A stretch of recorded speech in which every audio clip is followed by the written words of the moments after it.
Assalamu alaikum muhtaram milletteşler. Исәнмесез, кадерле тамашачылар. Кышның соңгы айының да бер атнасы үтеп бара. Инде тагын төп-төгәл 3 атнадан соң Аллаһ насыйп итсә, җылы, нурлы, матур язларга аяк басачакбыз. Хәерлесе белән булсын.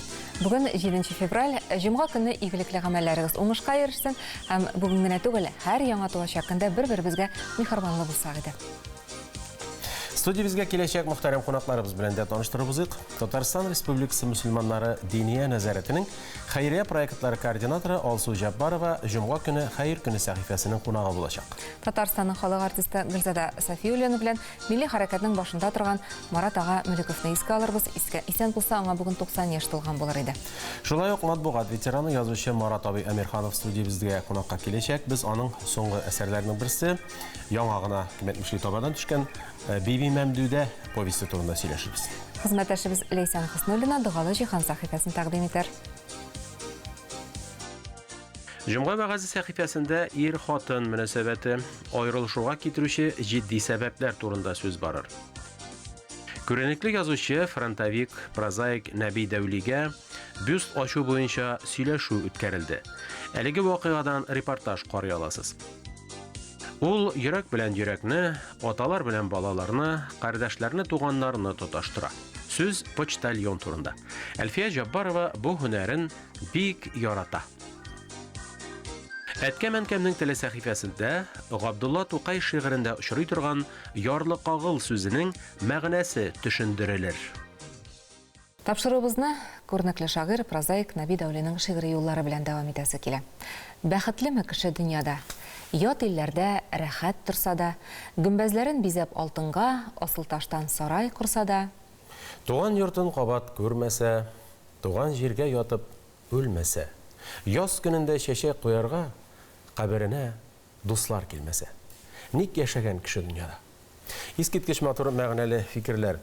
Бу көннәрдә Нәби Дәүлинең үзенә якташлары тарафыннан бюст әзерләнде һәм ул Әлки районында куелачак дигән фараз бар. Бу көннәрдә әйткәнебезчә комиссия тарафыннан аның әлеге бюсты тикшерелде һәм аның турында фикер алыштылар. Әлеге чарадан безнең репортаж.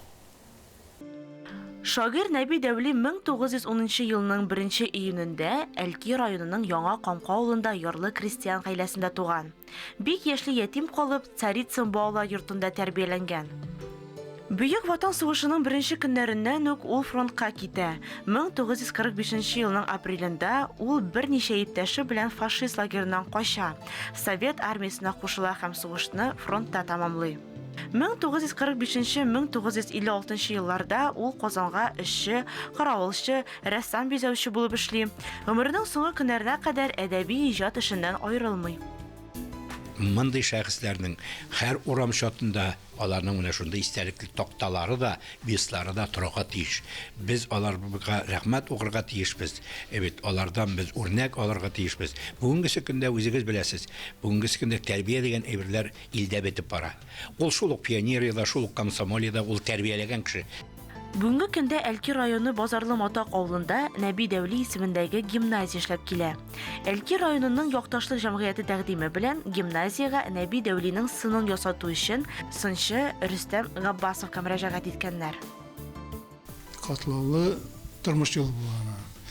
Шуңа күрә аның образын эшләгәндә шуны да күрсәтәсе килә. Аның образы аша шундый тормыш юлларының эзе булырга тиеш йөзендә. Шуңа күрә тырышам инде шуны ничектә булса күрсәтергә. Нәби Дәүлинең туган көненә багышланган бүләк һәм дә безнең быел без беләбез Бөек Ватан сугышында җиңүгә 75 елны котлыйбыз без. Һәм менә шушы Нәби Дәүлинең скульптурасы безнең Матакка, Әлки районына кайтачак. Анда безнең Нәби Дәүлигә багышланган гимназиябыз бар Базарлы Матакта һәм шушы скульптура шушы гимназияның бакчасында булачак. Һәм дә инде без аны 8 майда ачмакчы булабыз. Шушы бик бәйрәмгә багышлап безнең шушы скульптураның беренче каралышы узды. Монда катнашты Нәби Дәүлинең кызлары. Бу иң мөһим, аларның хатирәләре беренче урында тора. Менә бу шушы проектны алып барганда Наилә ханым, Гөлфия ханым, Нәби Дәүлинең оныклары һәм дә Нәби Дәүли белән эшләгән һәм дус булган аның дуслары, аның коллегалары җыелды монда. Быел Нәби Дәүленең тууына 110 ел. Әлеге очрашуда шагыйрьләр, рәссамнар һәм Нәби аганың кызлары Наилә һәм Гөлфия дә фикер алыштылар. Күренекле шагыйрьләребез Гәрәй Рәхим һәм Ринат Харис та үз фикерләрен әйттеләр. Нәби Дәүленең тышкы кыяфәтендә иң беренче аны Нәби Дәүле иткән әйбер ул аның менә ирене иде. Күз төпләре. Нинди? Анда кайгы, теге ул баһадир кеше иде. Әнә ничек сыр-сыр төшкән. Ул бер кайчанда чәчен булай аспай гына тарап йөрми иде, чөнки аның башында бунтарлыгы чагыла иде. Иң беренче чиратта алар образны тулырак күрергә тели өчен Нәби ага тормышта азат һәм хөр күңелле булган. Фашистларга каршы һәм кешеләрне җәберләүгә карата нәфрәт хисләрен йөрәгендә йөртеп, үзенең китаплары аша яшь буынга җиткерә белгән язучы ул. Узак сөйләшүләрдән соң образны тулыландырып, күкрәгенә каршылык хәрәкәтендә катнашучы орденын беркетеп ясау тәкъдиме дә хупланды бу киңәшү барышында. Бөркет булмый таусыз, кыясыз, әдәм булмый йортсыз, семьясыз дигәннәр. Насип ярын табып, гаилә корган парларның татулыгы нәрсәгә бәйле? Чыннан да бергә булулар бик күңелле, әмма аерылулар бик яман дип җырлана халык җырында. Соңгы вакытларда яшьләр характерыбыз туры килмәдегә булмаса 40 төрле сәбәп табып гаиләне таркатырга ашыгалар. Ә бит безнең ата-бабаларыбыз өчен бу бик ят күренеш булган, чөнки гаиләләр тутырыклы булган, ил авызына аерылдылар дигән сүз белән керү дә бик күркәм рәвештә саналмаган. Гаиләдәге татулык хакында Сәйдә абыстай Аппакова вәгазендә.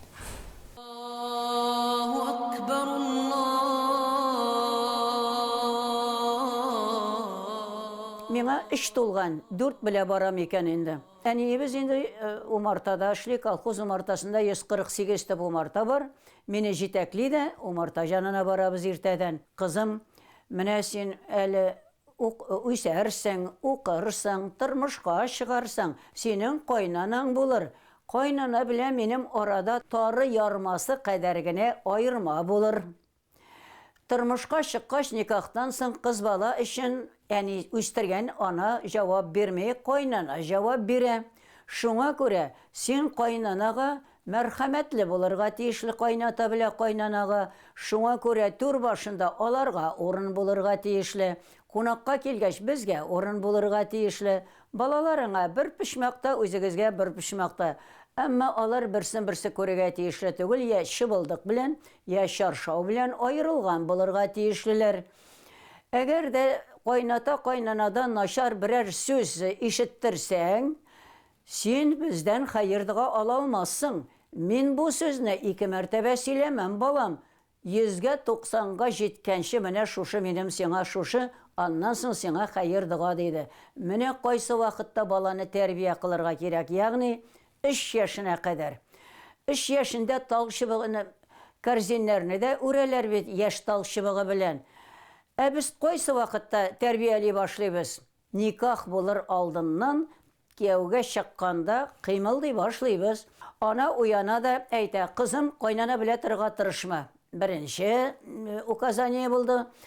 Хәзер ир кеше дә уянып китә, әти кеше дә әйтә, улым, хатынны аны беренче көннән алырга кирәк. Әгәр беренче көннән кулыңа төшерә алмасаң, ул шундый зат, аны кулга төшерә алмыйсың ди. Менә бусы икенче инде хәзер таләп булды балага.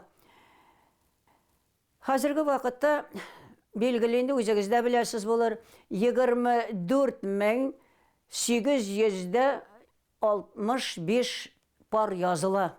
Шулардан 13,456 пар аерыла. Кайчан аерыла? Я бер атнадан соң, я бер елдан соң. Ни өчен бер атнадан?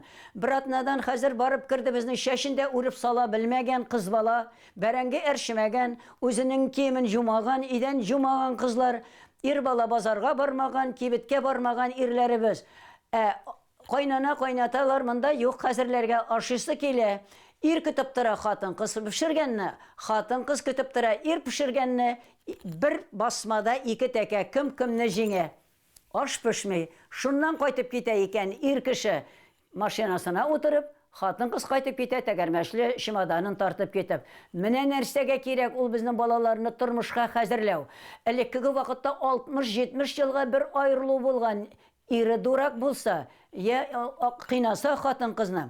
Әгәр дә ир кеше кыйнап торса, акчасына кайтмаса, гаиләне туйдыра алмаса, аракылар ишәргә, наркоманнар ишәргә балаларын, хатыннарын өйрәтсә, хатынның китәргә талак дип әйтеп, 3 мәртәбә әйтеп китәргә хакы бар.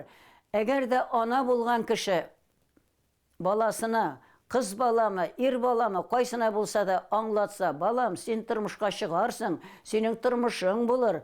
Тормышта төрле сикелтәләр була. Төрле без инде аларны карап аласалар ди, без инде төрлесе була.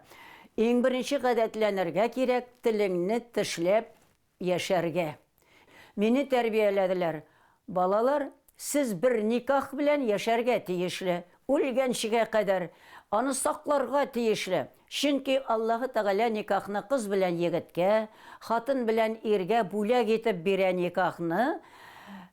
Аллаһы Тәгалә шундый матур итеп бирә, ул менә 1 метрда шама белән образны әйтегәндә 70% яхшысы хатында булса, иргә дә 70-нен яхшыны бирми, 30% гына бирә.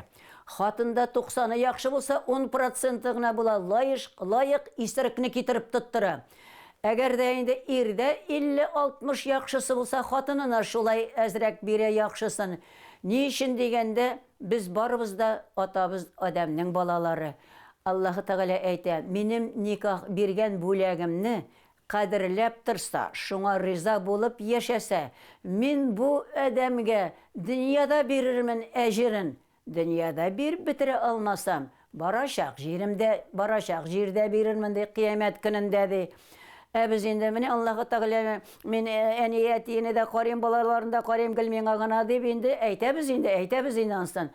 Аллаһы Тәгаләгә биргәнгә без канәгать булып яшәргә тиешле икән.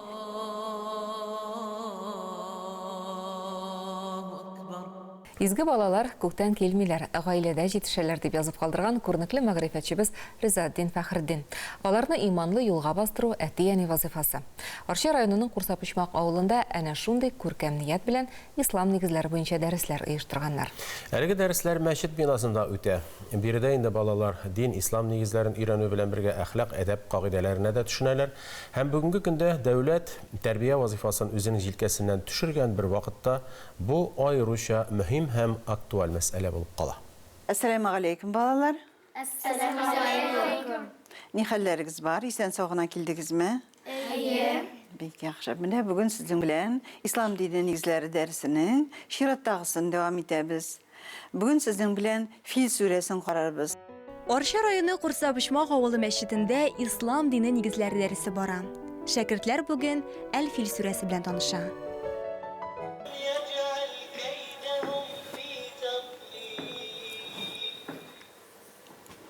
Менә аста сезгә тәрҗемәсен биреп бара. Русча язылган инде. Мин сезгә татарчасын әйттем. Ислам дине нигезләре дәресенә 1-нче сыйныфтан алып 9-нчы сыйныфка кадәрле балалар йөри. Аларның яшьләре буенча 3 төркемгә бүлеп укыталар. Мондый дәресләр атнага 1 мәртәбә оештырыла. 1-нче класстагы балаларга әле без ул кадәр каты таләпләр куймыйбыз. Инде 2-нче класстан аларга без хәрефләрне ныгытып өйрәтә башлыйбыз. Аларга сүрәләр өйрәтәбез, гарәп хәрефләрен укырга, язарга өйрәтәбез, намаз укырга өйрәтәбез. Аннан соң инде менә шушы дини бәйрәмнәр белән таныштырабыз. Нинди әдәп, әхлак кагыйдәләре, фикх, сира, шуларның барсында ислам дине нигезләренә нәрсәләр керә, барсында балаларга өйрәтергә тырышабыз. 14 яшьлек Сөмбел ислам дине нигезләре дәресләренә кичкенәдән йөри. Ул вакытта мәктәптә дә укымый идем. Мәчеткә абыйыма ярып бардым, язып утырмасам да дәресләрне тын да алмыйча тыңладым ди ул. Хәрефләрне өйрәндем, Коръәнне укырга өйрәндек, намазлар укырга өйрәндек. Мәчеттә укыганнарымны үземнең сеңелләремә, энеләремә укып күрсәтәм. Алар инде миңа тагын апа мине өйрәт дәгаларга дип, шулай сүрәләргә укырга өйрәт дип әйтәләр миңа. Әлеге төркемгә йөрүче балалар район күләмендә үткәрелүче дини ярышларда да катнаша. Безгә дә яраткан сүрәләрен укып күрсәттеләр. أعوذ بالله من الشيطان الرجيم بسم الله الرحمن الرحيم الحمد لله رب العالمين الرحمن الرحيم مالك يوم الدين إياك نعبد وإياك نستعين اهدنا الصراط المستقيم صراط الذين أنعمت عليهم غير المغضوب عليهم ولا الضالين آمين أعوذ بالله من الشيطان الرجيم بسم الله الرحمن الرحيم قل هو الله أحد الله الصمد لم يلد ولم يولد ولم يكن له كفوا أحد. Көй yılı başında indi biz Arşa rayonunda, Arşa'nın özeginde bulgan 6 meşitte bulduk. Her birisine seyahat kıldık, bağlarını tanıştırdık. Anda sizgine tügül tağın sizden kübük bağlarda şulay yok. Din ilimlerine okuylar, öğreneler diyen şoşundi çünşeni sindirge tırıştık alarga. Alar şolunu görüp bizgine tügül iken öyle deyip indi. Alarının tağında tilekleri uyandı. Şuna göre indi meşitte bizge alar kileler. Яшьләрнең мәчеткә йөрүләренә бигрәк тә шушы авылның имам хатибы Ибрахим Исмагыйлов сөенә. Дәрес ахырында аларны тәмле чәй, конфет белән сыйлый, укуга кирәкле әсбәпләрне табышырга ярдәм итә. Киләчәктә дин мәктәбе белән мондый мәктәпләрне әзрәк берләштерсәләр әйбәт булыр иде. Дин сабагы белән әзрәк дигәндә дә дин сабагын кертеп җибәреп, укытучыларыбызга да ни булыр иде ул. Nasihat bulur iyime. Azrak olar da ki bu şurada jiberse, mene bulur iyi ol. Ислам дини кануннарын кичкенәдән үк белеп үскән кеше иманлы була. Шушы балаларның бар белгәннәрен инеләре, сеңгеләренә тапшыруы икеләтә куанычлы. Алар бер үк вакытта үзләрен дә, якыннарын да тәрбияли, яхшы якка үзгәртә дигән сүз. Җомга көне хәер көне сәхифәсенә керешәбез. Студиябезнең даими кунагы Татарстан Республикасы мөселманнары дини нәзарәтенең хәйрия проектлар координаторы Алсу Жаббарова. Ассаламу алейкум. Алейкум ассалам ва рахматуллахи ва баракатух. Хәерле көн Алсу. Закят фонды каршында оештырылган махсус үзәкнең эшчәнлеге хакында сөйләшүдән башлыйсы килә. Менә 4нче ел рәттән инде ул эшли. Авыру балалар һәм аларның әти-әниләре өчен оештырылган махсус үзәк.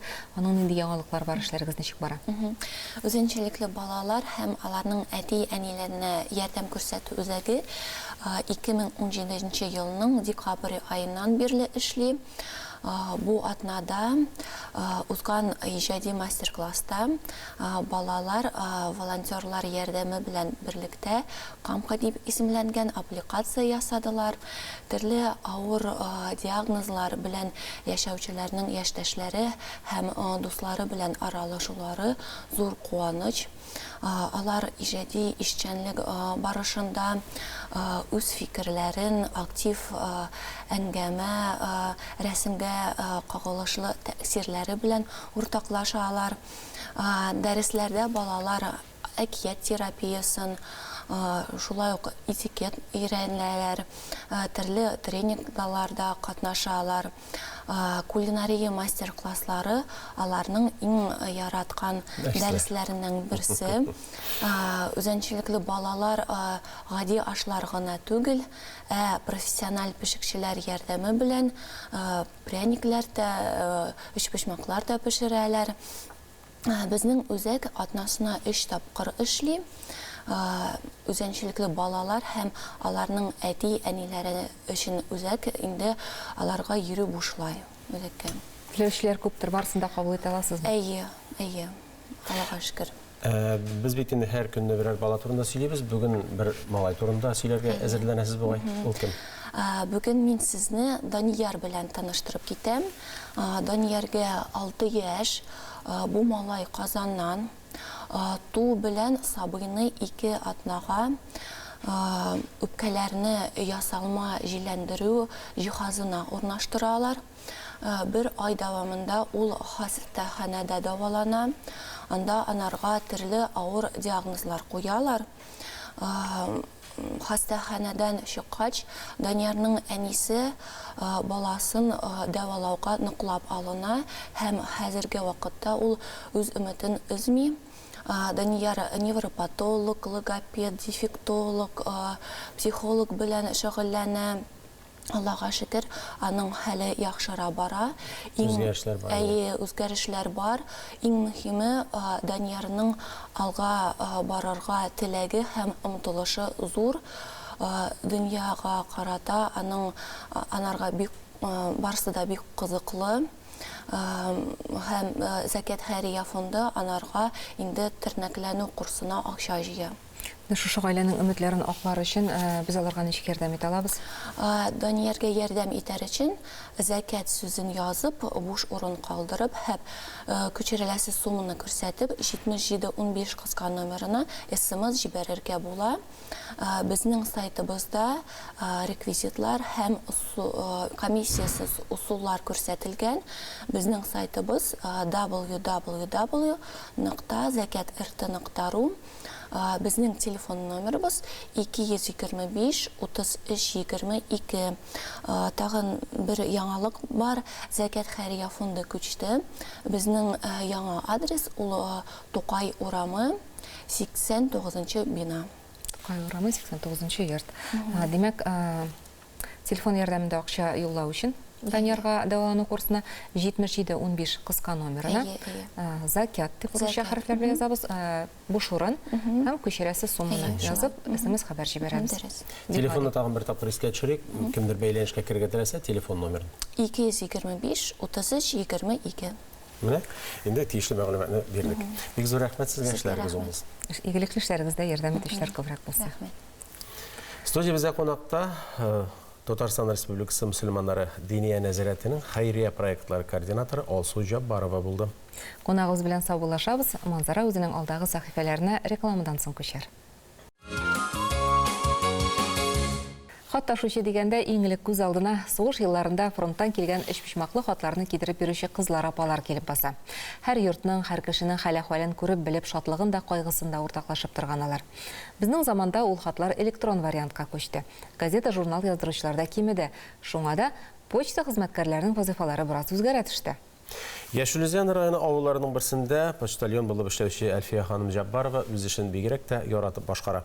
Миңа кадәр дә Әлфия дигән кеше эшләгән, мин аңардан күп нәрсәгә өйрәндем. Бер Әлфияне менә икенче Әлфия алыштырды инде дип шаярау.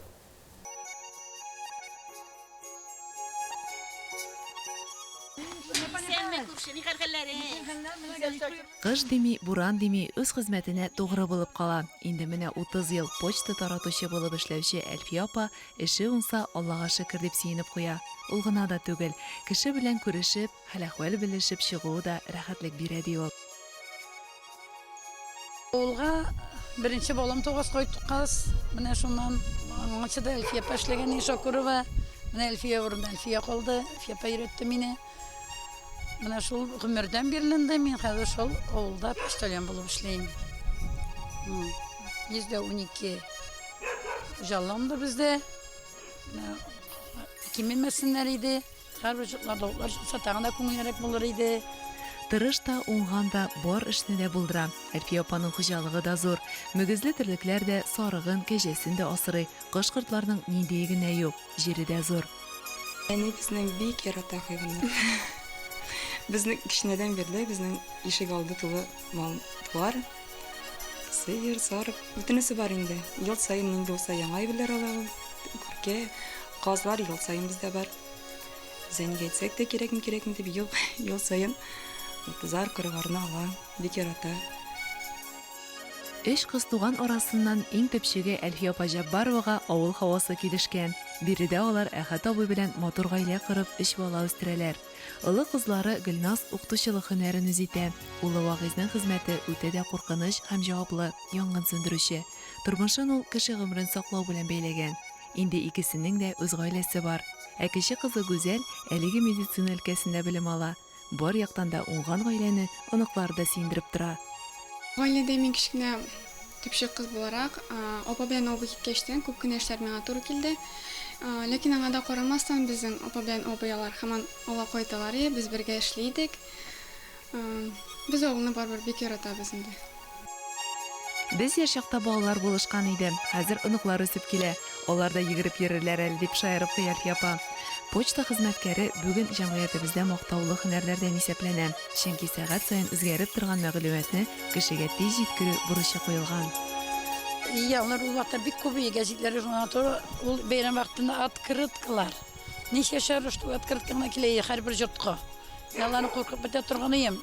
Butalı bitmesinler deyip bir familiyada kişiler de köp beydi. Bik köp idi. No, koysa birini iga paytıp koyayım, iga olup paytıp koyup, жаңадан iga varıp olup, şu iyileşe turganıyık. Ярату эшнең сере менә нәрсәдә? Хатларны, газета журналларны һәр кемгә вакытында тапшырып барырга кирәк. Бер карасаң, бүген мәгълүматны интернеттан алып, хатны кәрәзле телефон аша гына да язарга мөмкин. Күпкә тизрәк диярсез.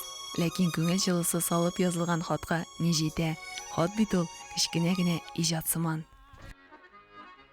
Allah'a şükür oğlum kişileri de buluşa. Koysa birisinde kiter kuşumu alıp kaytıp gittim de alıp biteler. Rahmet alarga. Bek zor, конечно. O halde kişi buluşmasa bir urunda bana orta benim halde şeyilmegen de buluraydım. 30 yılga yakın.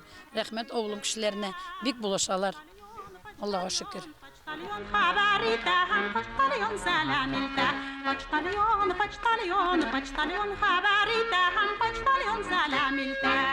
Балык бистәсе якларына күчик. Райондагы зур авылларның берсе Котлыбыкаш тарихы белән танышырбыз. Аның исеме борынгы төрки телләрдә Бәхетле батыр дигәнне аңлаткан. Ихтимал, хәзер авылда шул нәселнең дәвамчылары гомер итәдер. Республикадагы күп авыллар елдан-ел кичерәя, барган вакытта биредә тормыш әле кайнап тора. Мәктәп гөрли 4 мәчет, 6 кибет эшләп килә. Котлыбыкаш балык бистәсе районының иң зур авылларының берсе. Киң урамнары, төзек йортлары, яңа гына төзелгән балкып утырган мәчетләре, мәдәният учаклары белән каршы алды ул безне. Биредә эшчән, тырыш халык яшәгәнлеге әллә каян күренеп тора. Котлыбыкаш элек Кызыл Йолдыз районының район үзәге булган инде ул. Хәзер бүгенге көндә Аллага шөкер Котлыбыкаш авылы зур хәлдә сакланып калынды. Котлыбыкаш авыл җирлегендә гомумән элек бик көчле сәүдә үзәге булган бит инде ул. Бүгенге көндә авыл җирлегендә 6 кибет хезмәт күрсәтә, 4 мәчет. Алар барса да Аллага шөкер эшләп киләләр. Мәктәп Котлыбыкаш ул районда район мәктәпләреннән тыш иң зур мәктәпләрдән санала. Монысы авылның бүгенгесенә бер караш булды. Аның үткәнен барлау максатыннан мәктәптә урнашкан Туган як Нирәне музеена юл тоттык. Музейга 1985 елда Кәрим Ахунов тарафыннан нигез салына. Мирасны туплауда бар авыл халкы катнаша. 2005 елда аңа балык бистәсе Туган як Нирәне музее филиалы статусы бирелә. Заманча җиһазландырылган искитмәле бай музей фондында борынгы хайван калдыкларыннан һәм көнкүреш җиһазларга караган 3000 нән артык экспонат кадерләп саклана. Авыл тарихы белән дә без биредә таныштык. Казан дәүләт университеты профессоры Гомәр Саттаров фикеренчә, Котлыбыкаш сүзе борынгы төрки телендә Бәхетле батыр сүзе аңлаткан.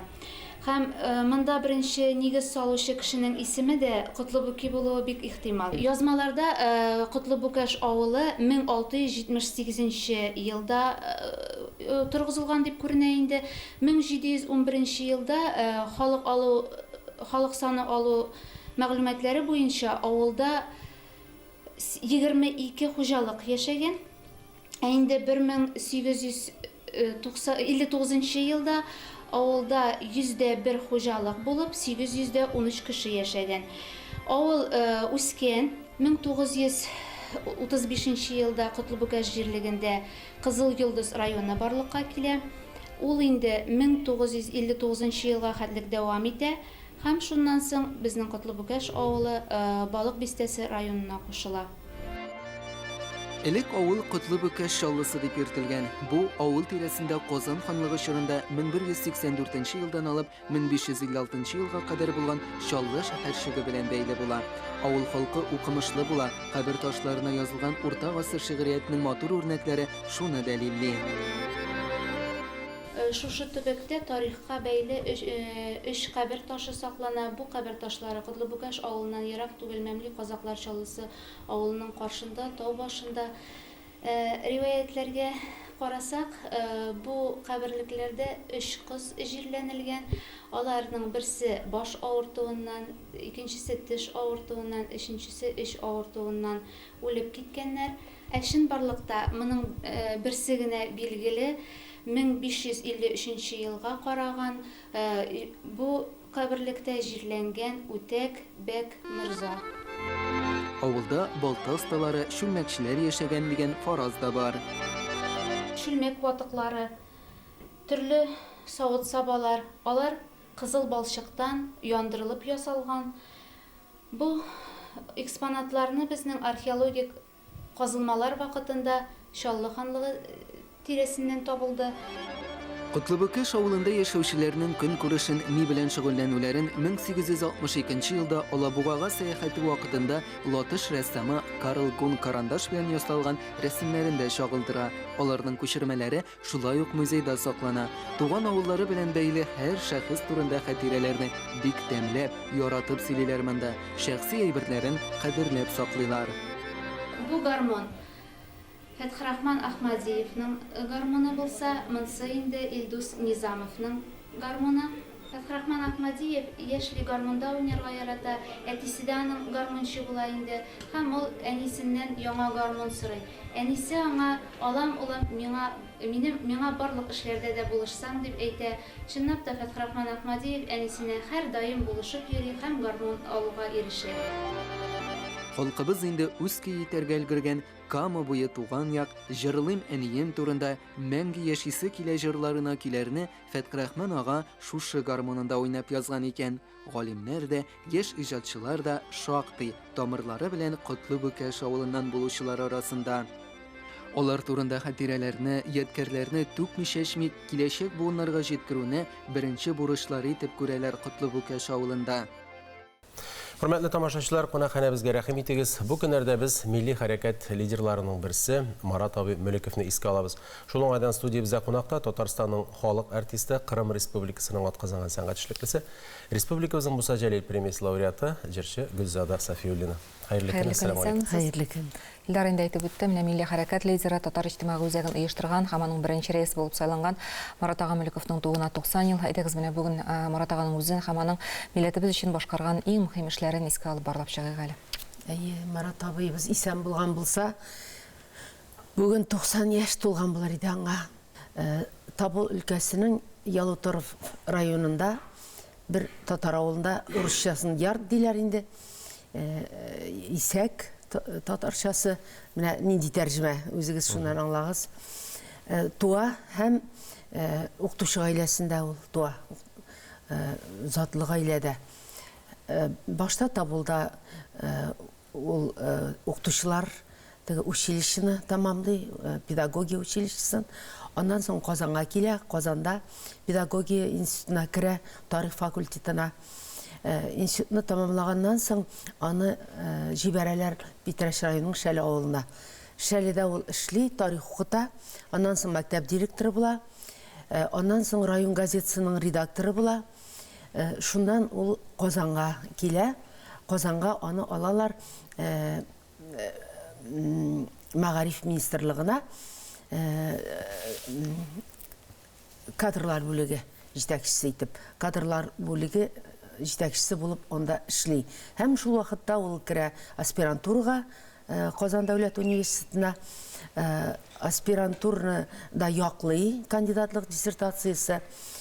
Аннан соң күчә шул университетка эшкә, һәм университетта тарих фәннәре факультетында доцент булып, укытучы булып эшли, укыта. Күп еллар инде ул шунда эшли. 1992 елда ул Дәүләт Советына депутат. Депутат булып 4 ел булса кирәк шо бит име. Депутатлыктан 96-да киткән булса, 97 елда 26 майда ул вафат була. Депутатлыктан киткәч 1 ел үткән булып чыга инде. Миңа Марат абый белән менә шушы 89 елларда Татарстаныбызның бәйсезлеге өчен көрәш чорында, ул теге ирек майданнарында бик күп бергә чыгышлар ясарга туры килде. Беренче танышуыбыз Фәннәр академиясында Фәрит Мирзович Султанов, анда шул философия докторы, улақта кандидат болды мекен, ол бізді жиыштырды, бүтінімізді шунда туплады. Чүнки енді татар іштимағы үзәгі, һәм ол бізді жиыштырды 19 кіші, 19 шушы іштимағы үзәктен 19 кіші көрсетіліп, шушы 19 кішіні Татарстан бойлап жиберділер түрлі төбәкләргә, группалар туплап, түркімнәр туплап инде Фәрид Султанов бізді зат атырды. Марат аби да, миңа Марат аби белән бергә бір түркімдә болырға туры келді. Біз бірнеше тапқыр түрлі райондарға шулай шықтық. Марат аби белән Ғабділбәр аби Файзрахманов иде, мин һәм Марат аби менә үшебезгә миңа шундый бәхет эләкте инде Марат аби белән Ғабділбәр аби инде үзегезнең якташ. Ғабділбәр аби минем Аша районы, аны инде күптән белә идем, галим, ул да искиткеч тирән фикерле һәм бик туры кеше. Шулай итеп без хәзер инде кайсы районнарда булганыбызны тәгаен генә әйтә алмыйм. Шунда районнарға шығып, халыққа аңлату, менә бәйсізлік турында, бұл бірінші әлі шығуыбыз, бәйсізлікнің неге кереклігін, ол бит инде тарих фәннәре галиме. Обкомның идеология бөлігінде отырушылар районларға, жетекшілерге, шәһәрдә дә ул районларда да хәбәр җиткерелгән, кертмәскә, сөйләтмәскә, халыкны җыймаска, җыйдыртмаска. Әме вакытта теге бик популяр шагым җырчы бер афиша элеп куйсаң, халык шундук тула, шундый заман иде. Ул теге Казанның үзендә генә 12, бер тоташтан 12 концерт биргән чакларым. Шуңа күрә минем фамилиям булган җирдә халык һәрвакыт заллар тулы була торган ие. Әгәр дә инде халыкка теге афишаны сыдырып аткан булсалар, без өйдән өйгә, менә үшебез дә, хәтерлим, Ғабділбәр аби, Марат аби, өйдән өйгә китәбез, шабабыз, без бер урамнан халыкка кирип, йортларга кирип, кешене җыя идек клубка. Концерт була дип тә, галимнәр килде дип тә инде, шулай итеп, менә кертмәгән җирләр да булды, әмма ләкин без ничектер табып, теге клубның җитәкчесе кайдыр киткән булса, клуб мөдир кайдыр киткән булса, анда теге җыштыручыны табып булса да, китереп клубны ачтырадыр, клуб ачылса инде халык җыела. Шулай итеп, менә Марат абыйның тулайым инде хәзер нәтиҗәләр ясап әйткән вакытта милли хәрәкәткә ул нигез салган кеше дип әйтә алабыз бит. Әлбәттә, татар иҗтимагый үзәген ул оештырды. Һәм шушы татар иҗтимагый үзәген оештырганнан соң, ул анда тупларга тотынды. Ул гомумән туплаучы кеше. Ул кешеләрне ул шундый җайлы кеше иде, уңайлы кеше ул. Ул бөтен татар дөньясын үзенә нитә алды ул, үзенә карата алды, туплый алды. Чөнки кешелекле иде, бик затлы, зиялы, кешелекле, акыл иясе, пәйгамбәрләр белән миналарны, менә шул Ғабділбәр абыйында пәйгамбәрләргә миналарны тиңлисем килә. Татар иҗтимагый үзәген төзегәч, ул иң беренче анда кашакларга ярдәм итү фонды төзеде. Кашаклар, татарлар кайта башлады. Аларның торырны да юк, бернинди ни юк, мөмкинчелекләр юк. Менә уларга шул фонд төзеп, шунда ярдәм ит алган кешеләр ярдәм иттеләр. Аннан соң мәгариф үзәге, мәдәният үзәге төзеде. Аннан соң сугышта катнашкан, сугышта һәлак булган татар җегетләренең аналарының фонды.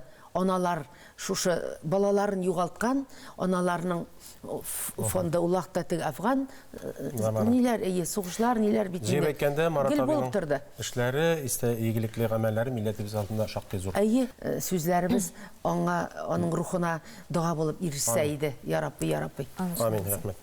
Студиябызда қонақта Татарстанның халық артисты Гүлзада ханым Сафиуллина иде. Аның белән Милли хәрәкәт лидеры, татар иҗтимагый үзәген оештыручы һәм аның беренче рәисе Марат ага Мөлековны искә алдык. Аның белән әңгәмәбез тәмам. Тапшыруыбызны исә киви файдасы турындагы видеозга белән дәвам итәбез. Кышкы вирусларга бирешмәс өчен табиблар С витаминын күбрәк кулланырга киңәш итә. Аңа бай җимешләрнең берсе нәкъ менә киви һәм шунысы гаҗәп, кивиның барлыгын әле үткән гасырның 2нче яртысында гына белгәннәр. Аңарчы ул кеше кермәслек калын джунглиларда качып кына үсеп утырган икән. Аңарда С витамины гына түгел, башка файдалы матдәләр дә шактый. Киви чын мәгънәсендә экзотик җимеш. Европа илләрендә аны Кытай крыжовнигы дип йөртәләр. Кивиның килеп чыгышы турында уртак фикер юк. Кемдер әлеге җимеш Кытайда, кемдер Яңа Зеландиядә табылган ди. Зур булуына карамастан, киви җиләк булып санала. Җимешнең актинидия дигән атамасы да бар. Ул агачта үсә дип уйлаучылар ялгыша. Чөнки киви үрмәле үсемлек. Җимешне оча алмый торган нәни кышка охшатып киви дип атаганнар. Кивида С витамины цитруслыларга караганда да күбрәк. Шуңа күрә иммун системасын ныгытыр өчен көненә бер җиләк ашау файдалы. Шулай ук киви стрессларны кичектерә, кан тамырларын ныгыта, җимештәге калий кан басымын төшерергә, ә магний йөрәк эшчәнлеген яхшыртырга сәләтле. Киви кешенең ДНК-сын мутацияләрдән саклый, рак авыруларына каршы тора. Кивине бәйрәм өстәленә юкка гына кисеп куймыйлар. Итле, майлы ризыклардан соң киви ашап җибәрсәгез, ашказан эшчәнлеге яхшыра, сару кайнау бетә. Кивидан пирог эшлеге, джем, мармелад, хәтта шәраб ясыйлар. Үпкәләрне чистарту, төнге ютәлдән, карлыгудан котылу өчен түбәндәге рецепттан файдаланырга мөмкин. Берничә җимешне турап, өстенә дарчин сибәләр.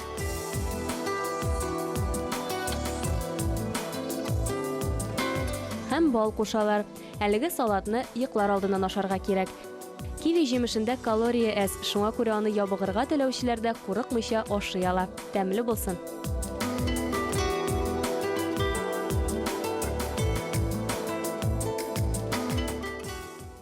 Ямлы мишә буйлары, дулкынлана сулары, ярларында кышлар сайрый, сагындыра шулары дип җырларга кергән мишә буйларына кайтып килик. Әлеге шигырь җәйге мишәгә караса, без исә кышкы мишә күренешләрен карап алырга тәкъдим итәбез югарыдан кош очышы биеклегеннән.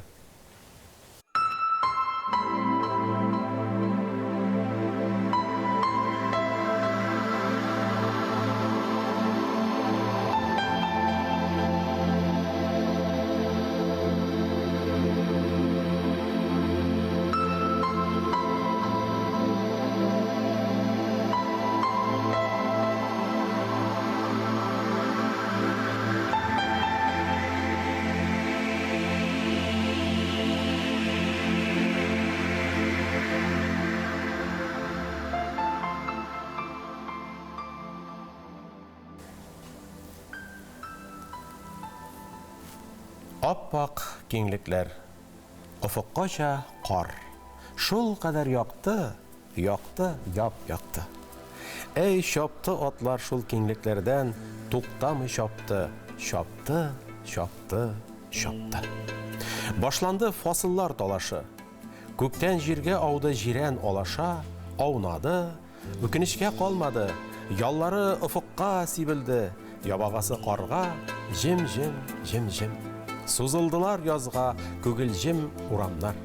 Ә анда аппак киңлекләр, офыккача кар, шул кадәр якты, яп-якты. Әй чапты атлар шул киңлекләрдән, туктамый чапты. Ркаил Зәйдулла.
Төмәндә татар мәдәнияты көннәре дәвам итә. Өлкәнең татарлар яшәгән районнарында үзешчән сәнгать фестивальләре, татар ашлары бәйгесе, балалар өчен таң йылдызы дип аталган конкурс һәм башка милли чаралар оештырыла.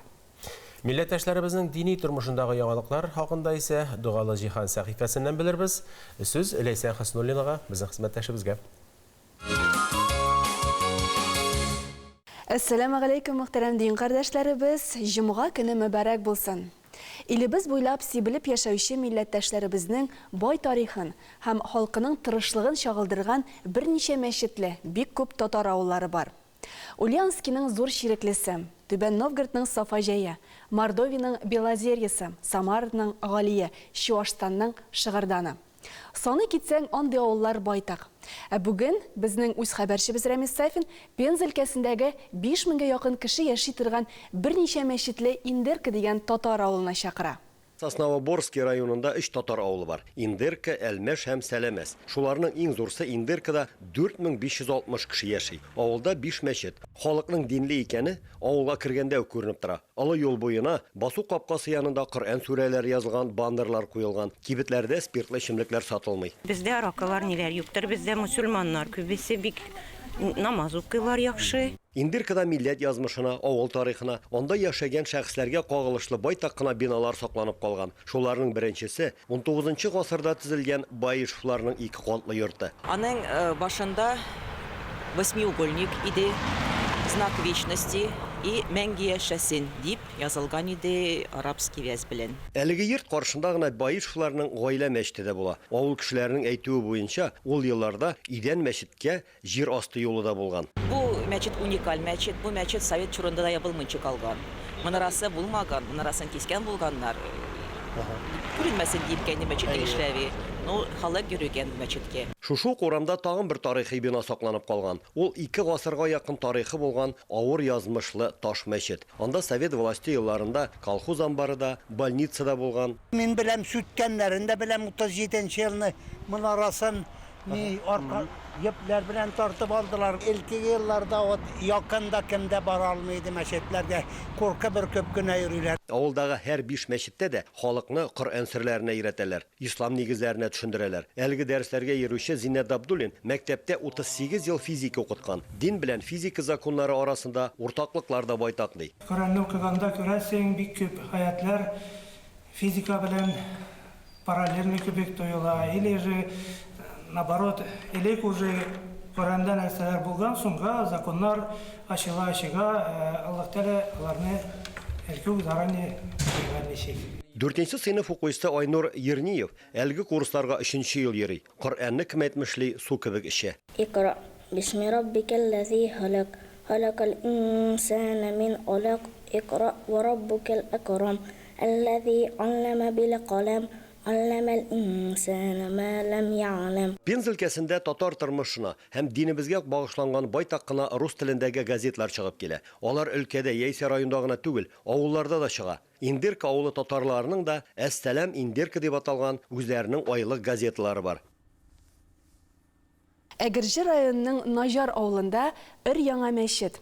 60-ка якын хуҗалыгы булган авылда моңа кадәр дә Аллаһ йорты булуын искә ала икән буын. Тик репрессия вакытында мәчетне саклап кала алмыйлар. Һәм менә дистәләгән еллар узгач, авыл янә иман нурына күмелә. Мәчетне эшмәкәр Рәшит Шәйхетдинов салдыра. Үз хәбәрчебез Рәшит әфәнде белән очрашып кайтты. Мин авыл халкына референдум ясадым. Референдум ясагач алар миңа ризалык бирделәр. Ул кешеләргә эш урынында булды инде. Рәшит Шәйхетдинов Наҗар авылы халкы белән әнә шулай танышкан. Эшмәкәр үзе Әгерҗе шәһәрендә яши. 2015 елда Наҗарда терлек чала торган пункт биналар ачкан. Аның ярдәме белән авыл халкы өчен эш урыннары да булдырылган. Әгәр дә без барыбыз да бөтен эшмәкәрләрдә мәшгуль бердәм булып, бердәм ярдәм итсәк, авыл халкының киләчәге бараның. Шулай ук эш урыннары бирсәк, авылдан кеше хамасын шәһәргә китмәсә, оларға нәрсе үшін кетерler. Şu için kiter, mında iş urunu bulmağına göre kiterler. Iş urunu bulsa, onlar mında тұралар. Наҗарлылар эшмәкәр белән кулга кул тотынып эшлиләр. Аларның яхшылыгын үзләренә яхшылык итеп кайтару өчен нәрсә эшли алам икән дип узак уйлана Рәшит әфәнде. Авыл халкы мәчет салуда ярдәм сорагач, һич икеләнми риза була. Эшкуар үзе дә 5 вакыт намазын калдырмый. Узган ел хаҗ сәфәре кылган. Мен башта ярдәмгә итмәкче булган идем дә, хәтле акча җыеп булмай кешедән. Кабаттан уйладым да инде семья белән киңәшләштем дә үз счетыма, үз бюджетыма, үзем акчама дигәндә салырга ният кылдым. Алхамдулилlah, менә шу мәчетне салып чыгарга насип булды. Бер катлы кечкенә мәчетне ярты ел эчендә салып чыгалар. Аллаһ йорты авылның нәкъ үзәгендә. Монда салынуы юкка түгел.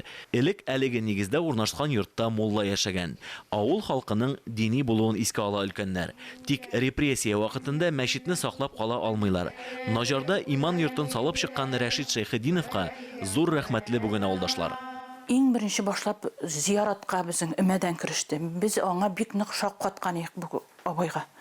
Рәшид абай безгә бөтен техникаларын, бөтен зияраттагы бөтен агачларны, анда яшьләр дә күп булды инде. Рәшид абай башлап йөрүче Наҗарда без аңа бик зур рәхмәтлебез.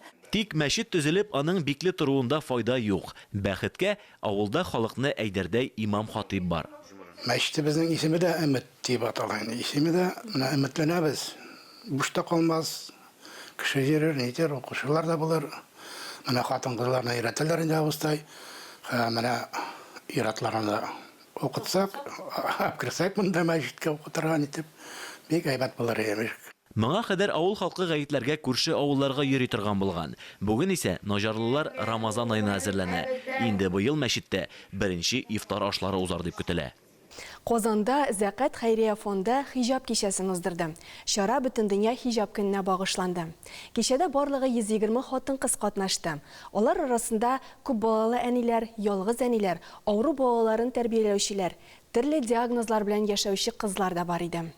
Гүзәл затлар төрле остаханәләрдә катнашты. Исламда хатын-кызның киенү әдәбе турында мавыктыргыч лекция тыңлады. Бу хакта Татарстан Республикасының Диния нәзарәтенең матбугат хезмәте хәбәр итә. Мөхтәрәм дин кардәшләребез, бүгенгә җиткерәсе мәгълүматларым менә шулар иде. Аллаһы Тәгалә кушканнарны үтәп, тыйганнарыннан тыелып яшик.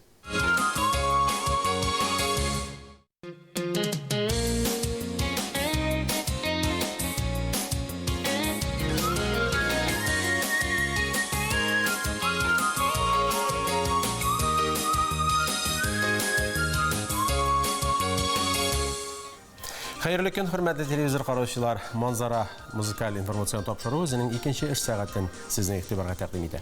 Саулармысыз, хөрмәтле тамашачыларыбыз. Бүген 7 февраль, җомга. Февраль салкыннары күңелләрне ишетмәсен, һәр көнегез имин тыныч булсын. Барлык эшләрегездә уңышка ирешерлек, көч-куәт һәм яхшы кәеф телибез. Казан шәһәрендә бүген кояш 7 сәгать 27 минутта чыга, 16 сәгать 29 минутта бай. Көннең гомуми озынлыгы хәзер 9 сәгать 2 минут тәшкил итә. Һиҗри ел исәбе буенча Җомадел ахир аеның 14нче көненә ирештек. Җомга вәгазы сәхифәсендә ир-хатын мөнәсәбәте аерылышуга китерүче җитди сәбәпләр турында сүз барыр. Күренекле язучы, фронтовик, прозаик Нәби Дәүлигә бюст ачу буенча сөйләшү үткәрелде. Әлеге вакыйгадан репортаж карый аласыз. Ул йөрәк белән йөрәкне, аталар белән балаларны, кардәшләрне, туганнарны тоташтыра. Сүз почтальон турында. Әлфия Җаббарова бу һөнәрен бик ярата.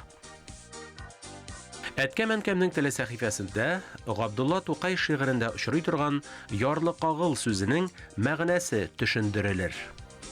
Сүз ул гәүһәр, аның кадерен белсәң дип язып калдырган 15нче гасыр шагыйре Мәҗлиси. Сүз кадерен, туган теленең кыйммәтен аңлаган балалар иртәгә Саратовтагы татар гимназиясенә җыелачак, биредә татар теле буенча өлкә күләм олимпиада үткәрелә. Бөек шагыйрыбыз Габдулла Тукайның туган тел шигырендәге 4нче строфадагы бер сүзне белмәүдән аптыраган кешеләр шактый еш очрый. Ярлы кагыл нәрсә дигән сүз соң ул диләр. Һәм бу сорау белән филология фәннәре докторы Фуат абый Галимуллинга да мөрәҗәгать иткәннәр.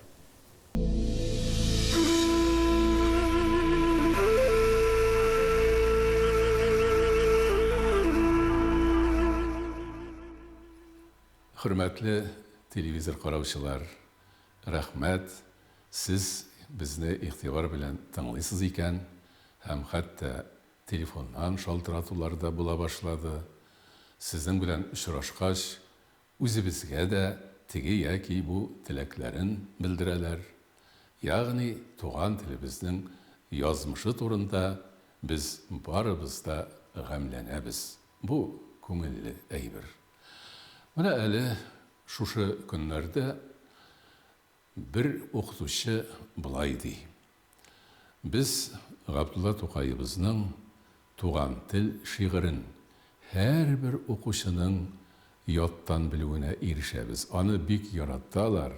Аны өйрәнү өчен хәтта махсус дәресләр үткәрүнең дә кирәге юк. Ул балаларның хәтерендә үзеннән үзе сакланып кала. Ләкин шулай да балаларыбыз соңгы строфаны укыганда бераз кыенлык кичерәләр. Менә андагы ярлыкау сүзен аңламыйлар. Һәм шуның нәтиҗәсендә шигырьне укыган вакытта ниндидер аксау барлыкка килә. Анан шунысы да бар. Бу шигырьдә бер юлда тәмамланмаган фикер икенче юлда дәвам иттерелә. Менә шул урында да ниндидер кыенлык сизелә. Шуның бер үрнәген бирсәгез иде, диде ул. Бик рәхәтләнеп. Бу шигырьдә, бу строфада дөресрәге чынлап та ярлыкагыл дигән сүз бар. Аның мәгънәсе кичер дигән сүз, гафу ит дигән сүз. Ягъни Аллаһ Тәгаләгә мөрәҗәгать итеп, үземнең һәм әти-әниемнең дә гынахларын кичер дип мөрәҗәгать итә бала. Бу инде шул кадәр матур күренеш баланың үз әти-әнисе турында борчылуы, гамләнүе, кайгыртуы. Кызганыч, менә шушы әсәрдәге әлеге строфа коммунистлар хакимияте вакытында төшереп калдырылып басылды, халыкка тәкъдим ителмәде. Анда тәрбия өчен никадәр матур фикер әйтелгән икән бит. И туган тел, синдә булган, иң элек кыйлган дугам, ярлыкагыл дип үзем һәм әткәм-әнкәмне Худам. Димәк, 3нче юлдан соң һәм дигәч пауза ясап алабыз. Һәм инде шулык интонация белән 4нче юлны әйтеп тәмамлыйбыз. Шулай укылган вакытта бу строфаны яңгырату дөрес була. Рәхмәт.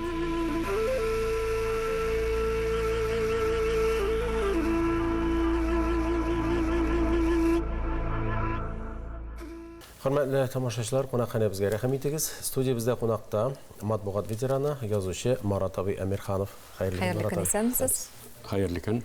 Биби Мәмдүдә тамашачылар, хөрмәтле алып баручылар, рәхмәт сезгә чакыруыгызга. Марат әфәнденең Биби Мәмдүдә дип аталган китабы дөнья күрде, искиткеч затлы китап. Ишеткән белгәннәр инде исеменнән аңлар. Ул сөекле шагыйребез Габдулла Тукайның әнисе Биби Мәмдүдә апа хакында. Шулай бит? Чын күңелдән тәбриклибез сезне китабыгызны дөнья күрү белән. Монда бу китаптан безнең уйлавыбызча бер генә әсәр түгел, Марат абый. Ничә? Моның тарихы була инде. Чөнки Габдулла Тукай турында күп языла. Аның иҗаты бик нык өйрәнелә. Аның иҗаты буенча бик күп диссертациялар яклана, монографиялар языла. Ләкин Габдулла Тукайның теге даирәсе, аның якыннары, аның туганнары ничектер һәр вакыт читтә калып килде. Менә бу аның туган әнисе Биби Мәмдүдәгә дә кагыла. Биби Мәмдүдәгә инде дагы нәрсәдә? Ул теге ире өлгәннән соң, бераздан 1-3 елдан соң тагын кияүгә чыга бит. Шул кияүгә чыккан вакытта нигә Габдулла Тукайны баласын әйтеп, ул вакытта буш инде ул Габдуллажан аны үзе белән алып китмәгән, нигә ул аны калдырып киткән инде кашыкка дигән аның дагва шушы, һәм менә шушы дагва гомер буе менә шу Бибидәннең кара тап булып аның нисендә ятты. Һәм менә әле яңа гына без аны халыкка кайтару, аның теге шын исемен, аның асылын, ул бит Бибидәндә теге риваятлар теге героинясы булган Биби Мәрьям ана кебек бик илаһилат бит ул. Татарның иң теге милләт анасы. Менә ниһаят менә шушы мәсьәләгә инде бераз хәзер караш үзгәреп бара дип әйтәм инде. үзгәреп бетмәсә дә, ләкин менә шуңа шушы бөйрәмнәрне үзебезнең милләтебезгә кире кайтару юнәлешендә башлаган эшемне мин үземне мактап йөрим әле хәзер. Китап өчен материалларны кайлардан ничек тупладыгыз? Китап өчен материаллар алар барсы да истәлекләрдән. Тукайның турында бит истәлекләр бик күп инде. Һәм аның буенча күп кенә чыганаклар бар. Ләкин бу китапта язылган анда бит әле бөйрәмнәрне түгел, аның даирәсе дә бар. Алар барсы да менә бүгенге фәнни табышлар, бүгенге фәнни ачышлар нигезендә язылган. Алар теге Совет вакытында язылган дәреслекләрдән, ул вакытта язылган теге фәнни мәкаләләрдән алар бик нык аерыла. Бу бүгенге көнгә караш. Менә Тукайга булган теге мөнәсәбәт үзәреннән тагын бер ягын әйтеп китәргә кирәк.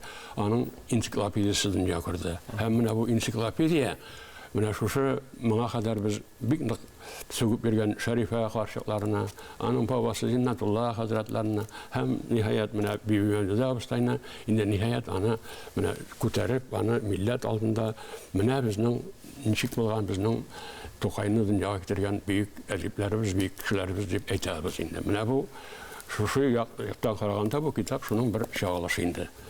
Шуннан да менә Габдулла Тукай үзе күз яшында китмичә йыглап вафат булган әни, аиләсенә җиһанның ник китердең ят кеше дисә дә, ул барыбер әнисенә һәйкәл куеп киткән.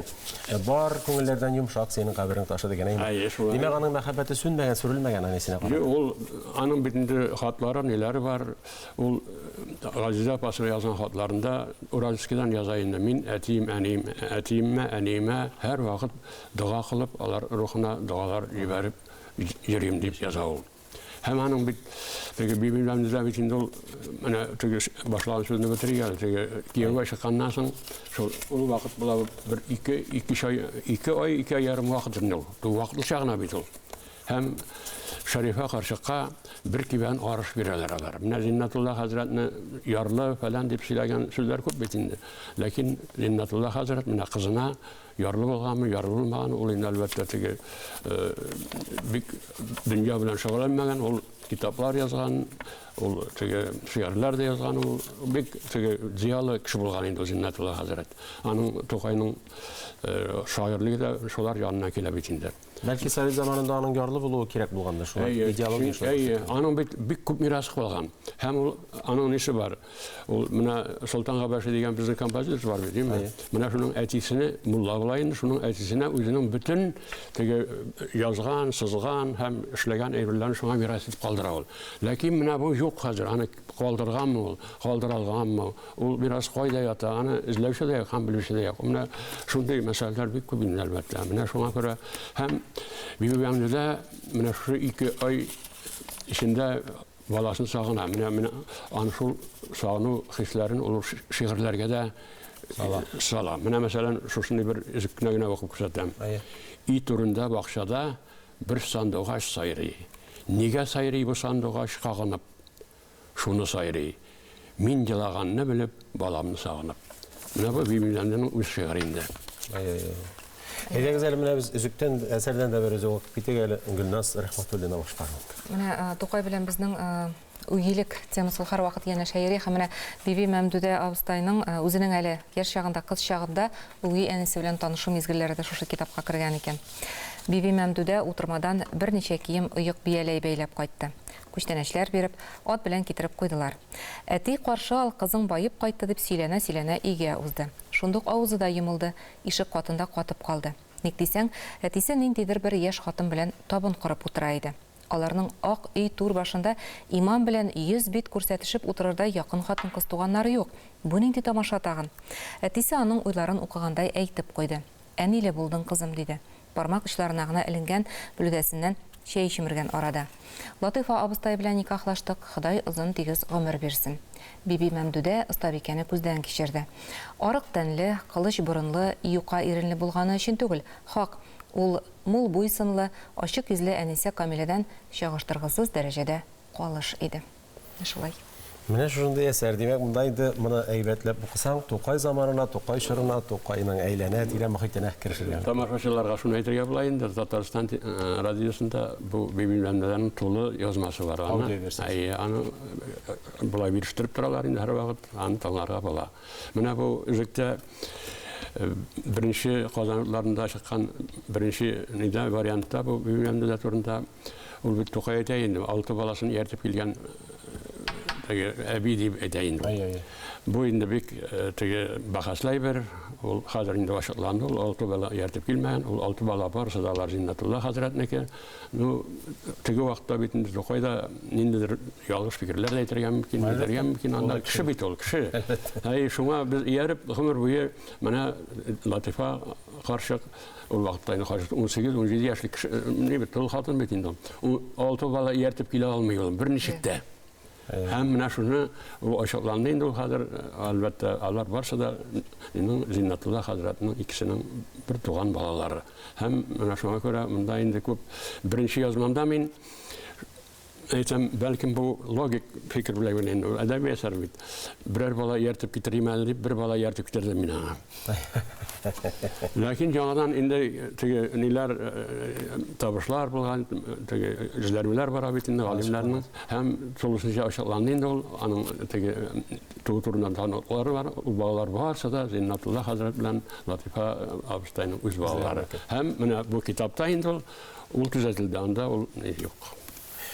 Рәхмәт, Марат абый, менә шактый гына кызыклы, уңышлы әсәр. Без сезне тәбрик итәбез. Алдагы көннәрдә дә дәвамлы булсын, укучыларыгыз күп булсын. Рәхмәт, бик зур. Амин, бик зур рәхмәт.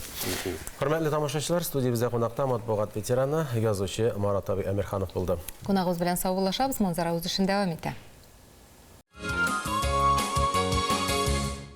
Манзара тапшыруның 7 февраль җомга чыгарылышы ахырына якынлашты. Без Илдар Кыямов һәм Гөлназ Рәхмәтуллина сезнең белән саубуллашабыз. Уңышлы көн, яхшы кайф һәм иң мөһиме сәламәтлек телибез. Халкыбызның фикер хәзинәсеннән әйткән бер сүзгә ышансаң, төпсез кыюга төшәрсең ди халкыбыз. Шуңа күрә дә үзебезнең мөстәкыйль фикеребез булсын, үз акылыбызга таянып эш итик. Исән-имин булыгыз.